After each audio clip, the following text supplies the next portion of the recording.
High Stakes Testing by Jason Torpy. Imagine being a student in a school atmosphere where the stress is so palpable that everyone is constantly on edge. Teachers are irritable, students feel as if they are walking on eggshells, and fear punishments that have nothing to do with their own choices, but the decisions their parents have made for them. Imagine sitting through hours of lessons based on drills and skills only to end in taking long, drawn-out benchmark tests. Imagine a place where the principal is more concerned with numbers than with the mental well-being of his or her students. While these scenarios may seem exaggerated, more and more students are being subjected to this type of atmosphere in the name of high-stakes standardized testing. High-stakes testing are standardized tests in which the scores are tied to important aspects of students' and teachers' lives, such as teacher evaluation. Some private schools base whether a student gets accepted or not on their test scores. My thesis is, high-stakes testing has unintended negative effects on teachers, students, parents, administrators, and school districts. Stress, cheating, threats, and unfair teacher evaluations are only a few of the consequences of high-stakes mandatory testing. Standardized testing should be used to gain valuable data about student achievement, but the scores should not be used as incentives or to punish school districts, children, and teachers that are subjected to high-stakes testing. Race to the top had unintended consequences that are still being felt in many school districts around the country. According to Preface to How Should School Funds Be Allocated, when Race to the Top was planned out, the Obama administration wanted to reward effective teachers and encourage educational reform. The mission was to increase test scores at low-performing schools and use reported data to achieve excellent results. Although these new reforms were not meant to cause negative stress among schools, that was exactly the outcome.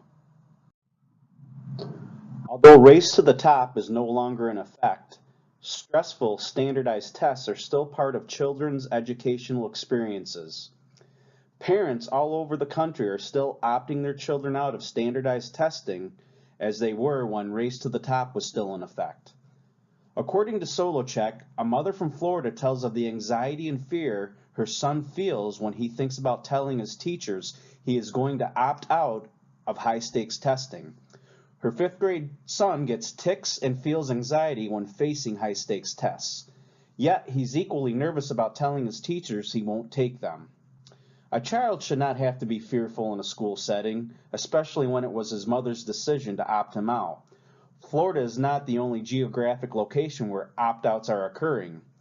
According to Layton, a decade into the school accountability movement, pockets of resistance to standardized testing are sprouting up around the country. With parents and students opting out of the high-stakes tests used to evaluate schools and teachers, high-stakes testing is stressful to the point that the unintended negative effects continue to plague students and their parents, resulting in opt-out situations all over the country.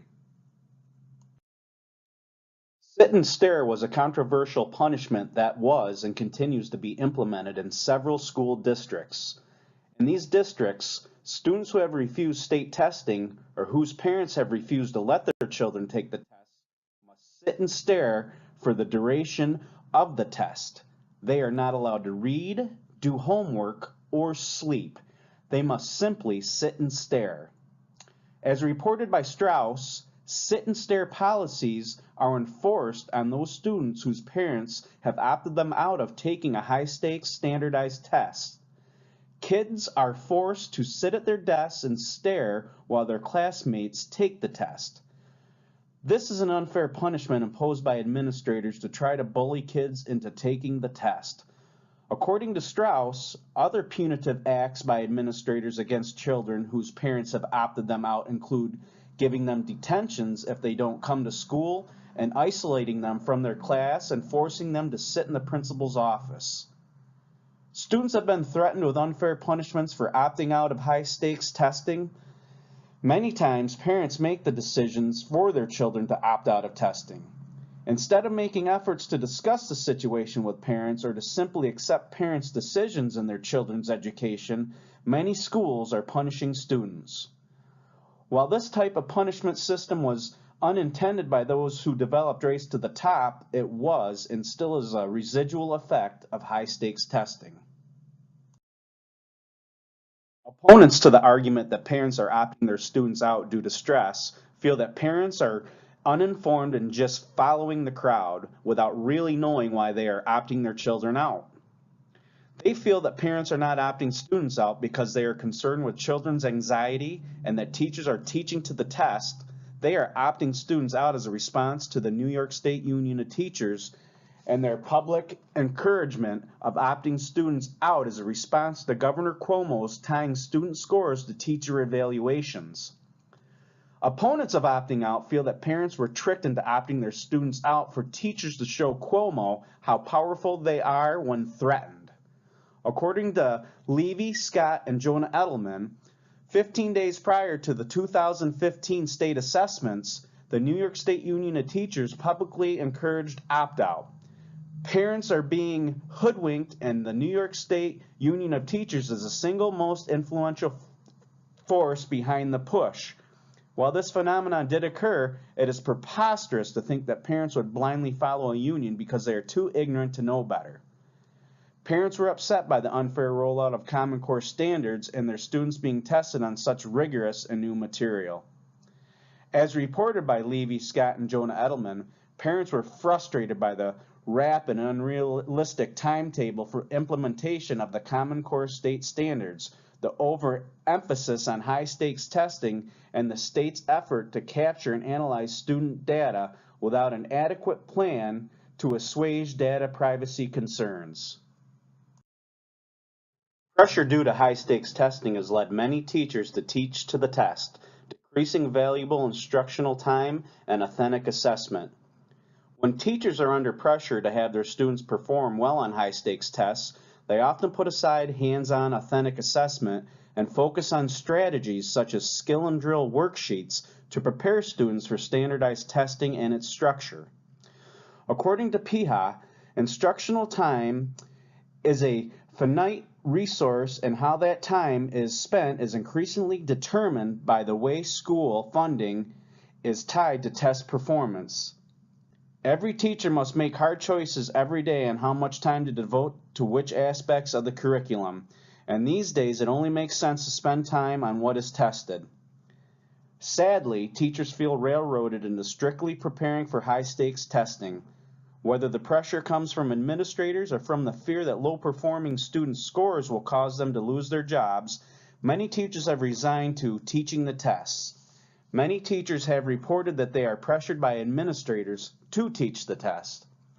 As reported by Matthews, principals afraid that their scores would look bad have forced teachers to go over the same questions from old tests day after day to prepare for some state assessment.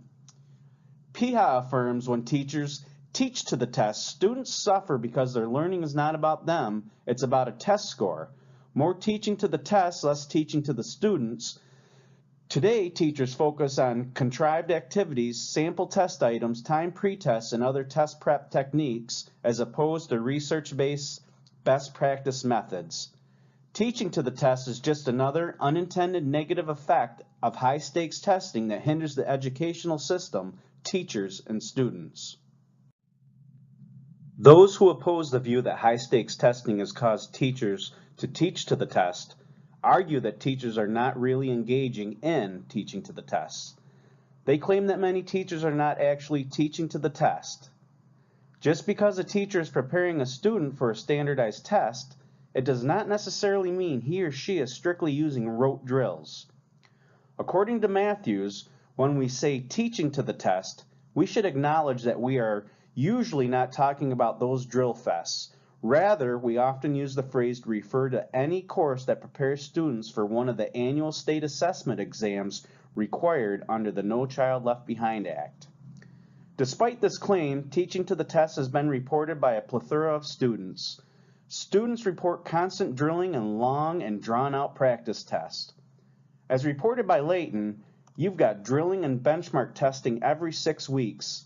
It's just awful, and it draws negative reactions from parents, teachers, and communities. Tests weren't intended to be treated this way. Standardized tests were designed to measure student achievement, not to put undue stress upon all of those involved. While the stress was unintended, it exists in insurmountable amounts. Teachers have been caught cheating due to the stress of high-stakes testing. When a teacher is confronted with the possibility of being fired if his or her students don't perform well on high-stakes assessments, he or she may take drastic measures and cheat to ensure job stability. While this is highly unethical, teachers have been known to risk their jobs and cheat to maintain their effective ratings and their livelihoods. According to the article Pros and Cons of Assessments, cheating scandals have been discovered in almost every major school district that has reported great improvements: Houston, Los Angeles, Philadelphia, and New York. If teachers were not threatened with having their students' test scores attached to their evaluations, they may not feel the need to cheat. Many students have reported teachers who helped them cheat on high-stake tests. DePompa affirms that one boy reported, "She stood there for a long time until she whispered a key word from one of the answers. I clicked the answer with that word and she walked away." A cheating scandal that made national headlines occurred in Atlanta, Georgia. Teachers and administrators joined together to adjust test scores to make their school look like it was high achieving. Beverly Hall, a teacher once recognized by the Obama administration for being an excellent educator, engaged in one of the biggest cheating scandals in the nation. As reported by the article Pros and Cons of Assessment, together with Hall, 34 top administrators, principals, and teachers in Atlanta were indicted for improving student test results through cheating. Race to the Top, an incentive that was implemented to help schools better themselves, backfired and caused even the best teachers in the country to engage in dishonest scandals to save their jobs. Cheating at the hands of teachers and administrators is just another unintended negative effect of high-stakes testing that affects teachers, students, and administrators alike. In conclusion, high-stakes testing was never meant to be a stressful, negative aspect of public education. High-stakes testing was meant to glean valuable data in hopes of evaluating students and gaining insight into where the public education system was falling short. Unfortunately, the results of high-stakes testing produce unintended negative effects for students, educators, and administrators alike. Stress, opt-outs, cheating, and teaching to the test are all negative effects left in the wake of Race to the Top. While Race to the Top and No Child Left Behind are no longer in effect, these negative effects remain in the realms of public education.